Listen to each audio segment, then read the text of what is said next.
Një përshëndetje ju vjen nga Këndi i Kuzhinës për gjithë ju zonja zotëri. Siç e shikoni, ndodhim në Këndin e Kuzhinës me një shef shumë të mirë që quhet Beni. Përshëndetje shef Beni.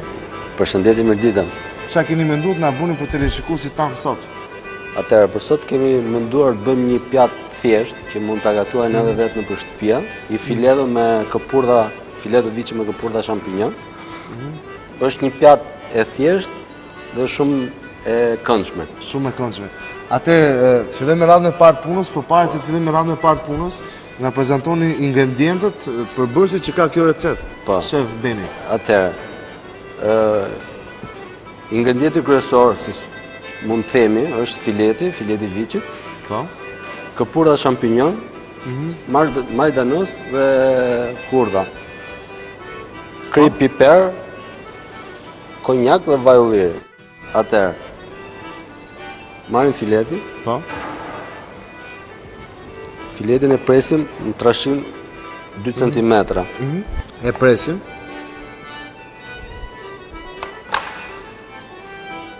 Mishi, në rast se televizionistët tanë nuk do kenë këto lloj mishi në shtëpi, për shembull fileton, mund ta propozoni me çfarë mund ta bëjmë shef Beni? Salca me këpurdha shkon me të gjithë përbërësit e tjerë. Mund të kesh fileto pule, mund të kesh mish për të bërë një skallop. Vetëm gjë që ndryshon është mënyra koha e gatimit të mishit. Koha e gatimit të mishit. Normalisht. Për shembull, kjo recetë që ju po na propozoni për televizionistët tanë, sa shkon? Sa minuta kohë gatimi do? Atëherë, maksimumi kësaj recete janë 20 minuta. 20 minuta.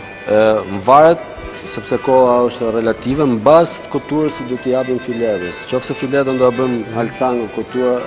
Do ta themi më shqip shef Beni se alcango për shembull televizionistët tanë nuk e kuptojnë në gjuhën e restorantit, shumë e kuptojnë. Nëse do e bëjmë me gjak, pra pak të pjekur, koha e gatimit zvoglohet. Normalisht atëherë ndërkohë shef Beni ne fillojmë duke filluar punën. Atëherë çfarë do bëjmë tashmë? Atëherë marrim vaj në ulliri, kemi pak vaj ulliri në tigan. Po.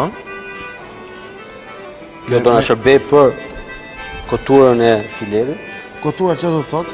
Pjekjen e mishit e filetit. Atëherë shef Beni unë e di çfarë do thotë, po për televizionistët tanë duhet ta shpjegojmë, duhet na kuptoni.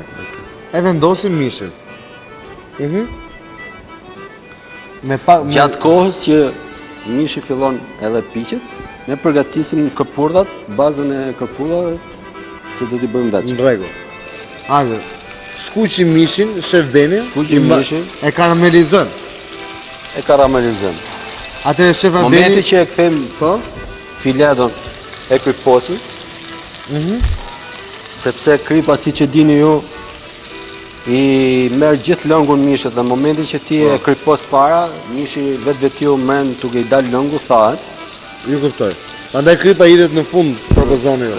Krypën e hedhim mbasi t'jetë pjekur njëri krah i mishit. Atë shef Beni, deri tash keni qenë shumë qartë për televizionistët tanë, pasi keni marr filetën, e keni marinuar, keni prerë dhe keni vendosur në tigan. Fileta është pa marinu fare. Siç është mishi e hedhim në tigan dhe nisim ta pjekim mishin. Momentin që njëri krah bëhet, ne kthejmë nga krahu tjetër dhe bëjmë kryposjen. Në rregull, pak më vonë ju do bëni dhe kërpudha, kështu thash që do t'i kaloni në tiganin tjetër që kemi aty. Po. Do të bëj një pyetje që e bëjmë gjithë, domethënë gjithë kuzhinierëve që unë intervistoj.